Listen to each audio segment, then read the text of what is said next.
मेरे चाचू मुझे बचपन से ही बहुत पसंद थे और मैं अम्मी और अब्बा से भी ज्यादा उनके बेहद करीब थी। आहिस्ता आहिस्ता मैं बड़ी होती गई और मेरे चाचू की दोस्ती भी गहरी होती चली गई। इस वक्त मैंने नई नई जवानी में कदम रखा था और अपनी ही सहेलियों से मर्द और औरत के बीच के रिश्ते के बारे में नई नई बातें सुनी थी। चाचू से दोस्ती इतनी गहरी थी कि मैं अपने चाचू से हर बात शेयर कर लेती थी और मुझे चाचू से बातें शेयर करके बहुत ही ज्यादा सुकून मिलता था। फिर एक रात अम्मी अब्बू घर पे नहीं थे तो चाचू के सिर में बहुत ज्यादा दर्द था। चाचू ने मुझे कहा, चांदनी जरा चाय बनाकर मेरे कमरे में ले आओ। मैंने जल्दी से चाय बनाई और चाचू के कमरे में चली गई। चाचू ने चाय साइड टेबल पर रखने को कहा। मैं चाय टेबल पर रखकर वापस जाने लगी थी कि चाचू ने मुझे पकड़ लिया और कहने लगे कि आज घर पर कोई भी नहीं है, तुम्हें अपने कमरे में डर लगेगा, इसलिए आज मेरे पास ही लेट जाओ, तुम्हें एक वीडियो दिखाता हूँ। चाचू ने मुझे अपने बिस्तर पर लेटने को कहा। मैं चाचू के बिस्तर पर लेट गई। चाचू मुझे वीडियो दिखाने लगे। उस वीडियो को देखकर मेरे अंदर अचानक से बेचैनी होने लगी और फिर चाचू मुझसे बोले, चलो हम दोनों भी मिलकर ऐसे ही। हेलो दोस्तों, स्वागत है आप सभी का हमारी एक और रोमांचक कहानी में। उम्मीद करती हूँ कि आपको ये कहानी बेहद ही पसंद आएगी।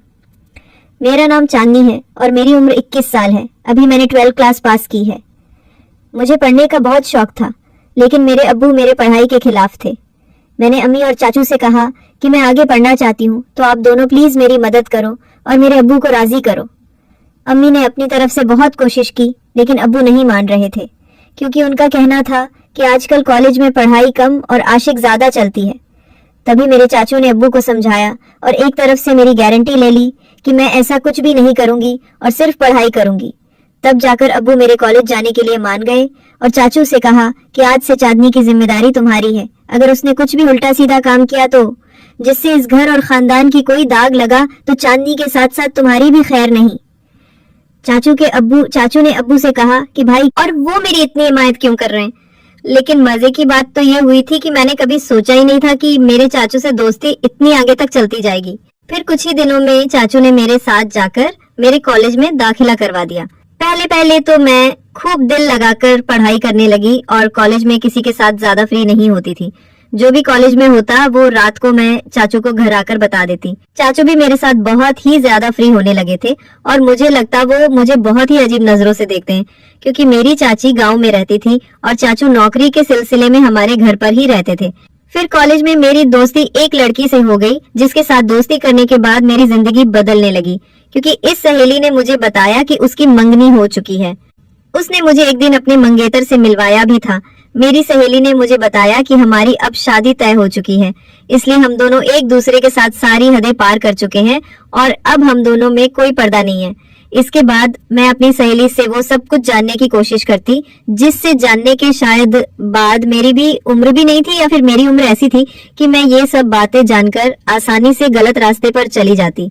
और फिर ऐसा ही होने लगा। मुझे भी उन बातों में दिलचस्पी होने लगी। मेरी किसी भी लड़के से तो दोस्ती नहीं थी, इसलिए मैं जब भी ऐसी बातें सोचती तो मेरे दिमाग में खुद बखुदान, और फिर मैं अपने दिमाग को झटक देती और खुद को कहती कि चांदनी, ये सब क्या है या क्या बेहुदा बातें सोच रही हो।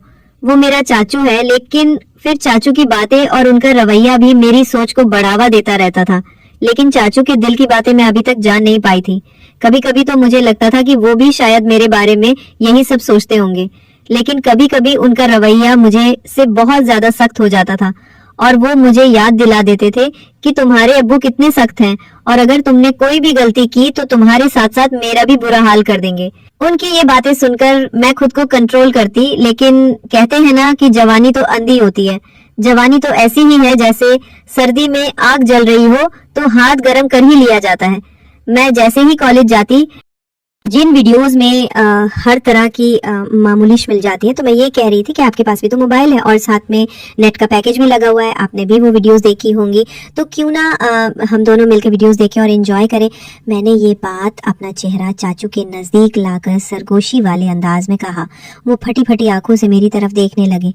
मुझे लगा जैसे वो मुझे अच्छी तरह से डांट लगाएंगे, लेकिन फिर अचानक ही उन्होंने मुझे बड़े गौर से देखा और फिर शायद दिल ही दिल में कुछ फैसला किया और फिर वो मुस्कुरा पड़े और मुझे सरगोशी वाले अंदाज में कहने लगे, देखो चांदनी, ऐसी बातें अपने अब्बू के सामने मत करना, वरना तुम्हारा बाप तुम्हारा तो बुरा हाल करेगा ही, मगर साथ में मुझे भी घर से निकाल देगा, क्योंकि मैंने तुम्हारी जिम्मेदारी ली हुई है और फिर मेरे लिए रहने का प्रॉब्लम हो जाएगा।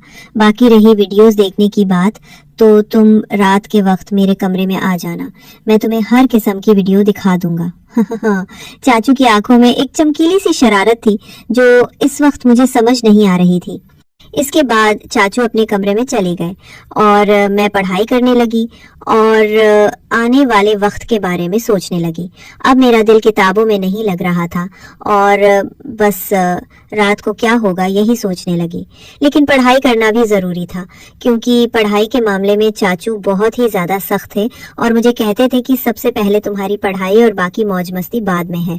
और उनका कहना था कि अगर तुम पढ़ाई में अच्छी रहोगी तो तुम्हारे अबू भी समझेंगे और तुम्हारी आज़ादी के दरवाजे तुम्हारे लिए खुलते चले जाएंगे। उनकी ये बात मुझे भी बिल्कुल ठीक लगती थी, इसलिए मैंने अपने दिल से सारी बातें निकाली और मन लगाकर अपना कॉलेज का काम करने लगी और जल्दी जल्दी सारा काम खत्म कर दिया। जैसे जैसे रात करीब आ रही थी मेरे दिल में भी हलचल हो रही थी। फिर जब मैं सारे कामों से फारिग हुई तो रात को आराम से मैं चाचू के कमरे में चली गई। मैं जब कमरे में गई तो चाचू लड़कियों की मैगजीन देख रहे थे। मुझे देखते ही वो मुस्कुराने लगे और उन्होंने वो मैगजीन छुपा दी। सर्दियों का मौसम चल रहा था और दिन ब दिन सर्दी बढ़ती जा रही थी। आज रात तो सर्दी बहुत ज्यादा। अब्बू आते ही मुझसे एनॉयड कहने लगे, इतनी रात के बाद चाचू के कमरे में क्या कर रही हो, चलो अपने कमरे में चली जाओ। अब्बू बहुत ही सख्त मिजाज के थे और मैं काफी डरती थी, तो जैसे ही अब्बू ने सख्त अंदाज में कहा, मैं सब कुछ भूल गई और जल्दी से अपने कमरे में आ गई। मैंने सोचा जैसे ही अब्बू चाचू के कमरे से निकलकर अपने कमरे में जाएंगे तो फिर मैं चाचू के कमरे में चली जाऊंगी। लेकिन इस रात अब्बू को चाचू से शायद कोई जरूरी काम था, इसलिए अब्बू काफी टाइम तक उनके कमरे में ही बैठे रहे और मैं इंतजार करते करते पता ही नहीं चला कि कब नींद आ गई और पता नहीं अब्बू चाचू के कमरे से कब गए। दूसरे दिन कॉलेज से लौटने के बाद मैं बेसब्र से रात का इंतजार करने लगी, क्योंकि मैंने कुछ वीडियोस जो देख ली थी जैसे तैसे करके मैं खुद पर काबू करने लगी और जब टाइम हुआ तो चाचू के कमरे में वीडियो देखने के लिए चली गई। मगर ये क्या, चाचू ने कहा, अभी मैं अपने ऑफिस का काम निपटाला करो, तुम थोड़ी देर के बाद मेरे कमरे में आ जाना, मैं तुमको वीडियो दिखा दूंगा। मैं तो सुबह से ही वीडियो देखने के लिए बेताब हो रही थी, तो चाचू पर थोड़ा सा गुस्सा करके बैठ गई। मेरा मोबाइल में नेट का पैकेज लगा हुआ था, तभी मेरे नेट पर किसी नए नंबर से मैसेज आया। उसकी भेजी हुई तस्वीर देखकर मेरी आंखें फटी की फटी रह गई। मैं अभी तक तस्वीर को देख ही रही थी कि उस आदमी का मैसेज आने लगे। वो काफी रोमांटिक अंदाज में चैट कर रहा था। मैं जो पहले ही बेताब थी तो मैं भी उसी अंदाज में जवाब देने लगी।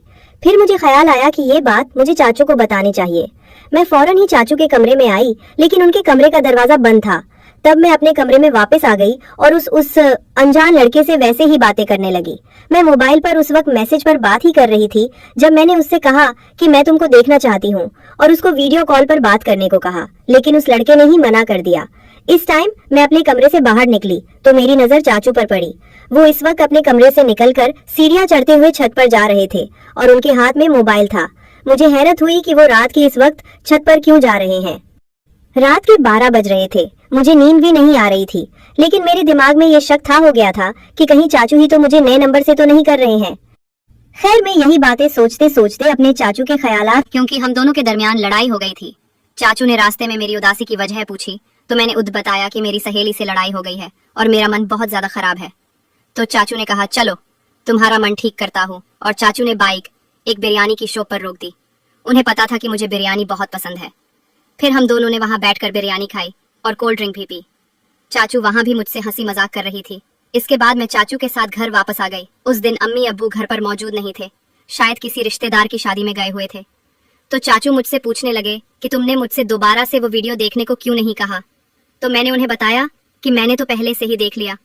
चाचू एकदम से चौंक कर मेरी तरफ देखने लगे और बोले, वो कैसे देखी, तुम्हारे पास तो सिर्फ वैसा पैकेज होता है।